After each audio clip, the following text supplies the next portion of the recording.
Jerry! Those shots came from over by the fountain. Come on. Wait, look, that man running out of the park. Pam, you and Ellen stay here. I'm going to follow that guy. Mr. and Mrs. North, starring Barbara Britton and Richard Denning. Listen as Pam and Jerry solve the mystery, Murder for Sale.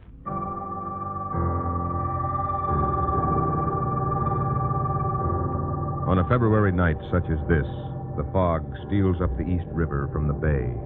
The Williamsburg Bridge is an island in the mist. And the dark waters below the bridge are cold and moody. A reflection of the eyes of the tall, prosperous, middle-aged man who stands at the rail, unaware of the woman approaching him. Got a cigarette? What? I asked if you had a cigarette. No. Okay, so I'll smoke one of my own. Stinking night, ain't it? Look, honey, don't do it. Do what? What you're trying to make up your mind to do? What you was thinking about back in Dutchess? Dutchess? Yeah, the bar that you was just in. I saw you, staring into your drink the same way you're looking down at the river. Would you mind leaving me alone, miss? Just call me Lucille. You know, I had a hunch you was headed for the bridge when you left Dutchess. Very intuitive of you. Yeah. Now, will you please go away? What is it, honey? Is it poor health, money, a woman? Gotta be one of the three, but you don't look sick. And the role you flashed in Dutchess didn't come from a county relief check, so... So it must be a woman. Yeah. A shrewd deduction. Yeah. Yeah, but it ain't worth it. You know, that river's wet and cold, and when you're dead a long, long time. Here. Have one of my smokes, honey. No, thank you. Yeah. This dame must be quite a dame, huh? Your wife? Mm-hmm. Your wife. And another guy, I'll bet. Would you please let me... And so you're going to make him feel real bad, like a couple of heels by taking a Brody into the river. Well, that's okay, except they'll get over feeling bad, but you won't get over being dead. So, from your angle, it don't add. Have you ever been in love? You said your name's Lucille. Lucille what? I'll just leave it at that, huh? I'll call you Mr. Smith. So you're Mr. Smith and I'm Lucille. I'm cold, I'm broke, and I'm thirsty. Could I buy you a drink? Oh, anything but water, honey. I hate water. Rust pipes. It drowns people.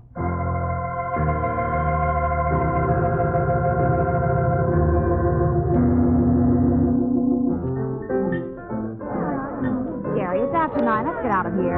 Okay, darling. I hate these cocktail parties. So do I. Come on, let's go. Who are you looking for? Well, I thought Charles and Ellen would be here. The Prescotts? Yeah, I wanted to see Charlie on a business thing. Jerry! Huh? Jerry, how are you? I haven't seen you for months. Mark! How's the publishing Oh, business? fine. How's the stock market? Oh, up and down. Mark, I'd like you to meet my wife. So this is Pam. I've heard a lot about you from Ellen, Mrs. Prescott. Pam, this is Mark Willard. How do you do? You two aren't leaving, are you? Afraid so, Mark. I was hoping Charlie and Ellen Prescott would show up, but... Oh, Jerry, there's Ellen coming in now. Yeah, but Charlie doesn't seem to be with her. Excuse me, will you, Jerry? Well, sure, Nice Mark. to meet you, Mr. Willard. Ellen? Ellen? Oh, Mark, you were able to make it. Yeah. Charles isn't with you. No. Keep your coat on. Mark, where are you taking me? Out on the balcony. What a jam. Ellen. No, Mark. Please, somebody might see us. I wish somebody would. Mark. Some fat-mouthed gossip who'd go running to Charles. Apparently that's the only way he's going to find out about us. Mark, will you... Or have you told him? You know I haven't. I know you've promised to. Last week and the week before that and a couple of months before that. Ellen, how long is this going to go on? Mark, why must you always make a crisis of every time we see one another? I don't. I merely want to know what you're going to do about telling Charles you want a divorce. Well, it's so hard. Is it any easier than this? Look, Ellen, if you don't tell him, I will. No, please. Mark, give me a little more time. How much more? A week. Ellen. A week, Mark, please. I promise you. A week from today, you'll have your answer.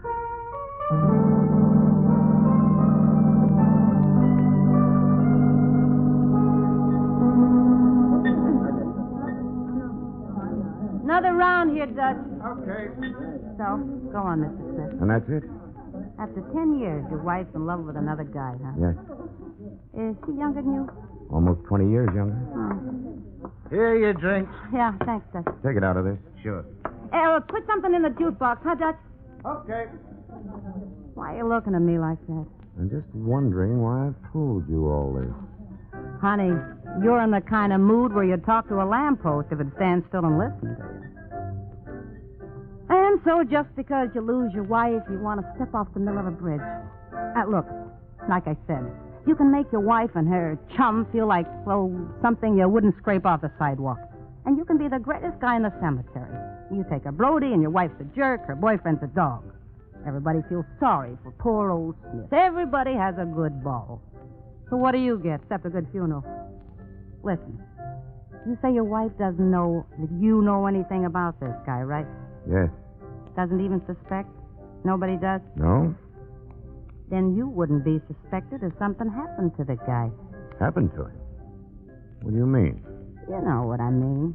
Are you suggesting I'm suggesting a funeral for him instead of you. Okay, so that doesn't make your wife love you again. Maybe it doesn't even keep her from leaving you. But if you can't have her, why should she get what she wants? No. It's better than a river, honey. I'm not a murderer. I know you're not, honey. But I got a gentleman friend who is. What? If you've got $1,000, my friend's got a gun.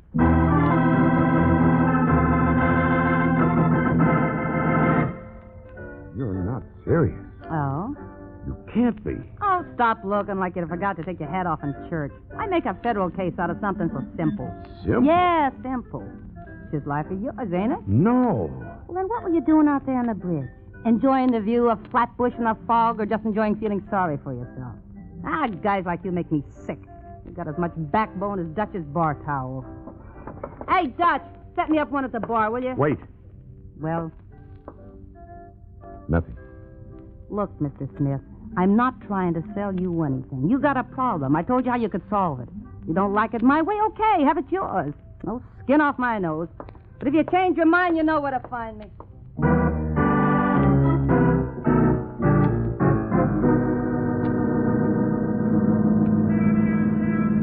It's awfully nice of you to drive me home. Not at all, Ellen. I'm sorry Charlie couldn't make the party. Yes, it was too bad. By the way, I didn't know Charlie and you were acquainted with Mark Willard. Mark? Oh, yes. Yes, we met him last summer in Southampton. Oh, Mark's a nice fellow. Yes. Yes, he is. Oh, here we are, Jerry. Right. Well, thanks again for the lift. Okay, Ellen. We'll have to get together real soon, Ellen. Yes. Good night. Say hello to Charlie for us.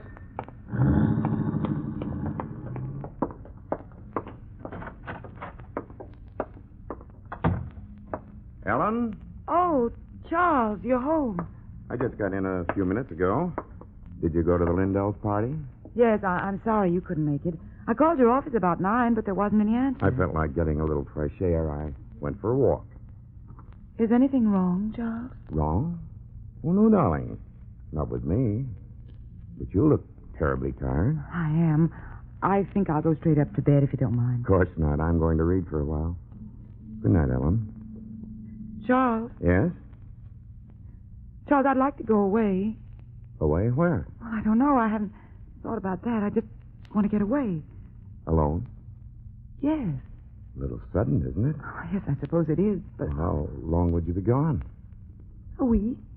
All right, darling. We'll talk about it some more in the morning, and I'll have the office make the necessary arrangements.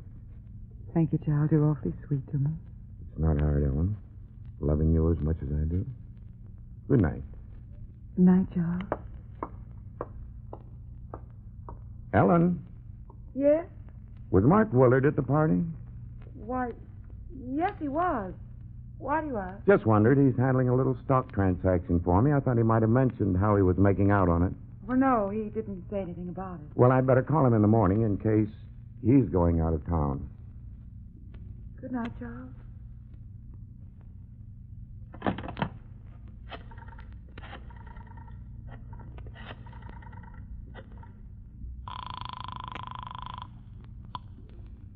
Hello? Is this Duchess Heaven? Yeah? Is Lucille there? You want to talk to her? No. No, just tell her Mr. Smith called. Ask her to wait for me there.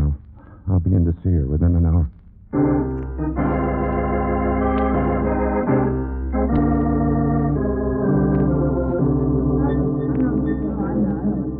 Give me a couple of nickels, Dutch.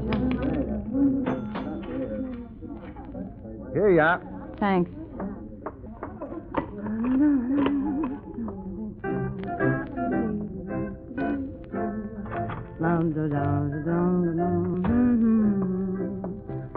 Ain't your friend showed yet? No. Said he'd be here in an hour. He'll be here.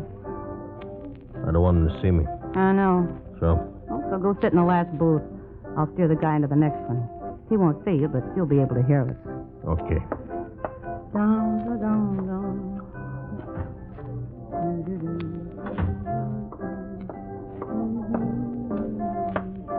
Hey, you're late.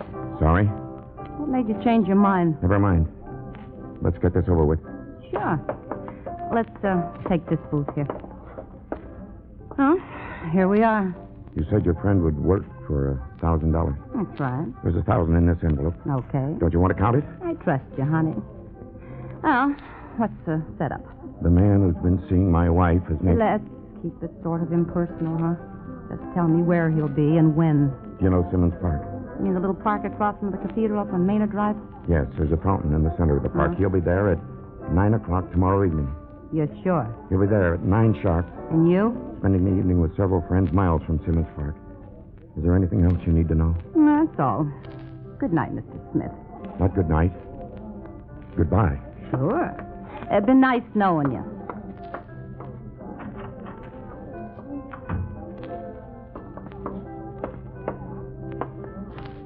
Did you hear? A cinch.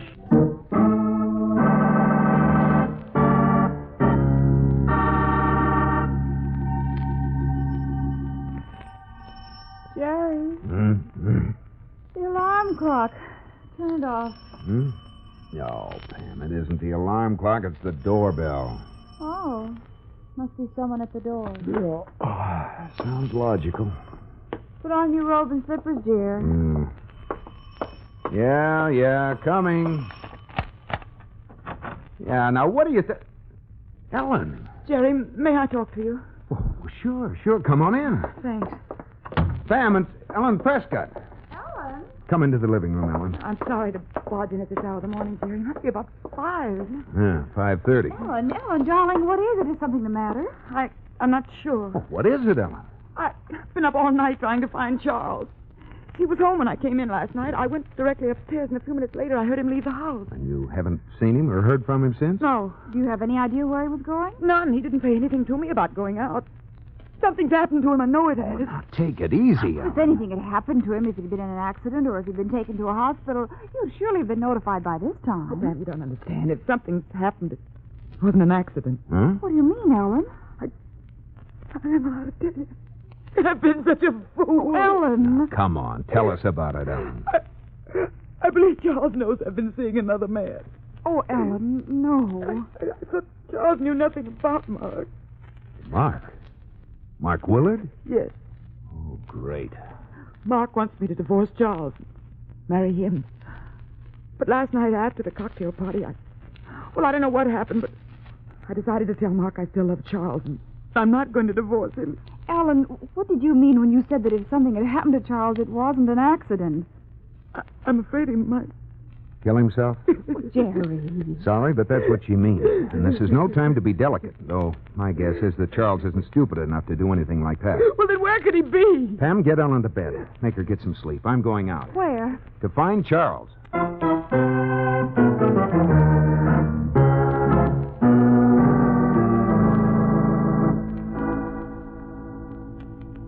don't understand, Charles. What is it you want to see me about? That stock deal we were discussing a couple of weeks ago, I want to talk to you about it again. At 9 o'clock in the middle of Simmons Park? There's someone I want you to meet, Mark. A man I think you can do some good with in a business way.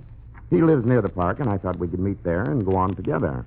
Well, all right, Charles. Simmons Park, 9 o'clock. Sharp. Sharp.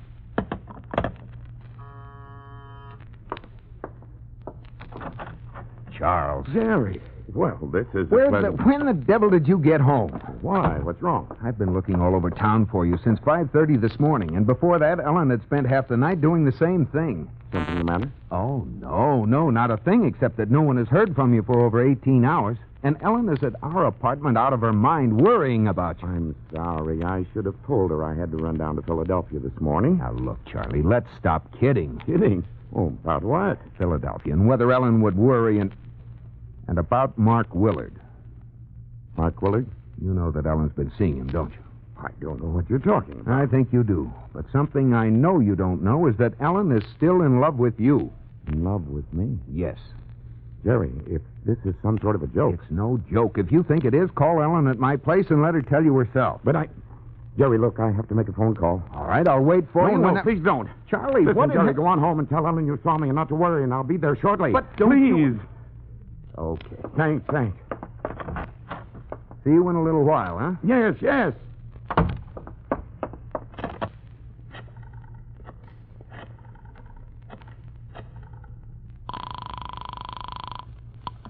Willard and Company. Mr. Willard, please. I'm sorry, Mr. Willard isn't in. Not in? He left for the day. Well, why can't I reach him? This is Charles Prescott. I'm sorry, sir, but Mr. Willard didn't say where he could be reached. But it's urgent. You must have some idea where I can get in touch with him. You must. I'm sorry, Mr. Prescott, but all Mr. Willard said when he left was that he was going out for cocktails and dinner before keeping a 9 o'clock appointment.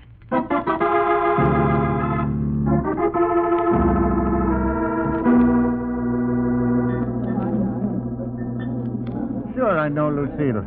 Say, you're the guy that was in here with her last night, ain't you? Yes. Can you tell me how I can get in touch with her? Well, she usually comes in here about 9:30. I have to get in touch with her immediately. Do you know where she lives? No. You're lying. Now, just a minute, mister. No guy's gonna call me a liar. Please. I'm sorry. I apologize, but I have to find Lucille. What'd she do, slip you a Mickey and take you for that roll you was flashing last night? No. Then what's your beef? I've Look, got to- who picks up who or what in here and what happens after they leave is none of my business. So? Listen to me, please. Listen. It's worth $50 to me if you can give me any idea where I can find Lucille. 50? Here. Oh, that Lucille must have more on the ball than I figured. Okay, mister, I got a phone number. That's all, and that's on the level. Just a phone number. All right, give it to me. Yeah, let's see now. I had it written down right here. Will you hurry up? I'm looking. Hold your horse. Here. Pennsylvania 60599. Pennsylvania 60599.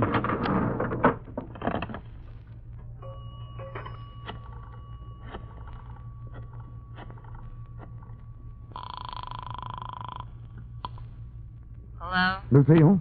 That's right. Who's this, honey? Mr. Smith. Smith? The man you met on the bridge last night. Bridge? What bridge? What's the matter with you? This is the man with whom you made certain arrangements. What is this, a gag? Listen to me. It's after 8. We haven't much time. Those arrangements must be canceled. You must get in touch with your friend and tell him not to keep the appointment in Simmons Park. Look, I don't know what you're talking about. I didn't meet any man on the bridge, and I didn't make any arrangements. And I never knew anybody named Smith. Will you listen to... Hello? Hello? Hello?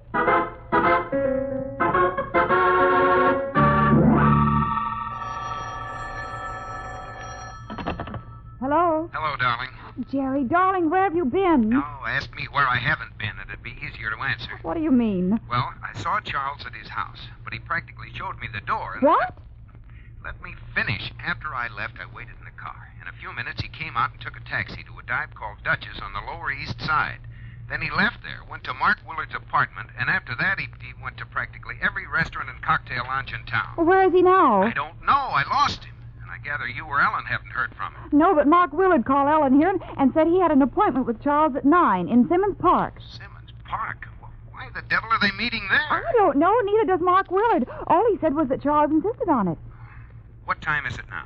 It's about 8:35. Look, you and Ellen take a taxi and meet me at the Maynard Drive entrance to the park. If the three of us hurry, we can just about make it by 9.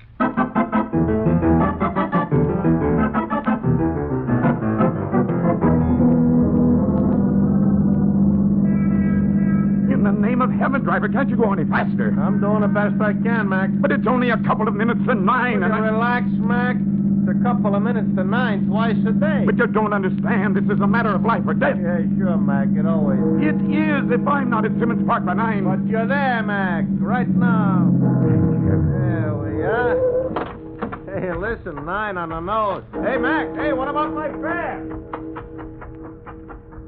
Mark! Mark! Look out! Oh.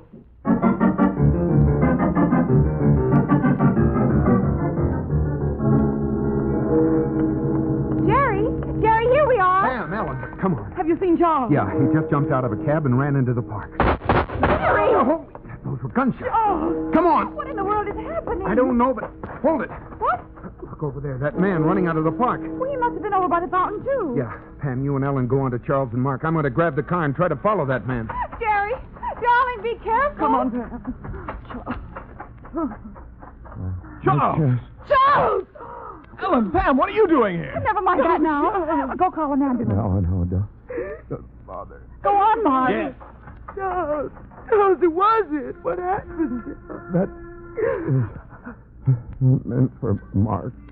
Mark. Jerry told me you weren't going to leave me. Never, darling. I'll never leave you, darling. Thank you. Charles?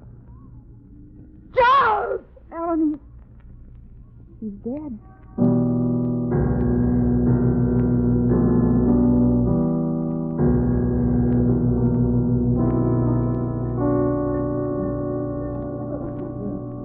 Just as I drew a bead in that guy standing by the fountain, some joker runs into the park yelling, Mark, look out. Go on. Well, the guy at the fountain moved just as I let it blast, and the jerk that yelled at him ran into the 3 slugs. Was the guy you shot the guy was in here talking to me last I tell night? you, I don't know who he was. It was dark. Didn't even see him till after I started blasting. What? Must have been. Why, the stupid jerk. What was he doing there? I don't know, and I didn't wait around to ask. Well, you sure messed this up. I messed it up. Yeah. You're the one who made the deal. You're the one who said it was solid. All right. Besides, what difference does it make? In fact, it works out better this way. We get the dough, and the only guy could hook us up with the caper ain't going to be talking. Yeah, that's right. I hadn't thought of that. So cheer up. You say we blow this joint, huh? Where you want to go? Where do you think? Come on. Night, Dutch. Yeah.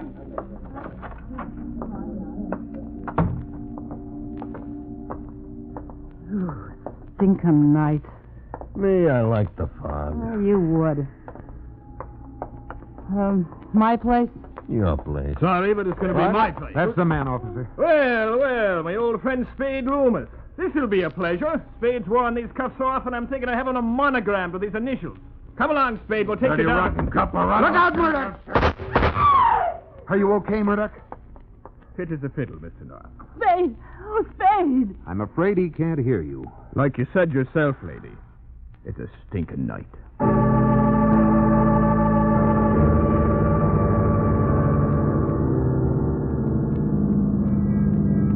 Well, it certainly didn't take that Lucille woman long to break down once they got her down to headquarters, did it? Nope. Tired? At 4 o'clock in the morning, what do you think? We'll be home soon. Yeah. Oh, here we are, driver. Pull up in front of that tavern. Here you are. Keep the change.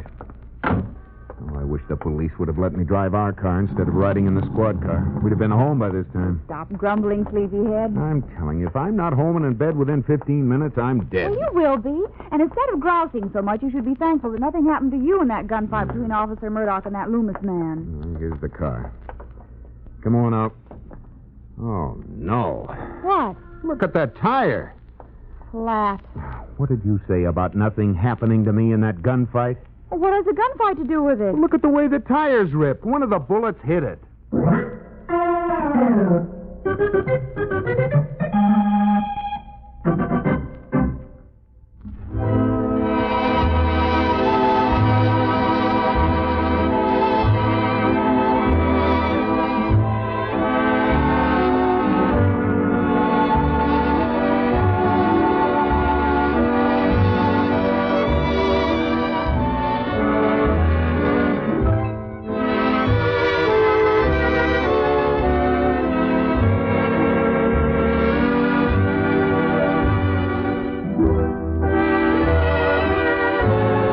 Pam and Jerry are sure to have more exciting adventures next week.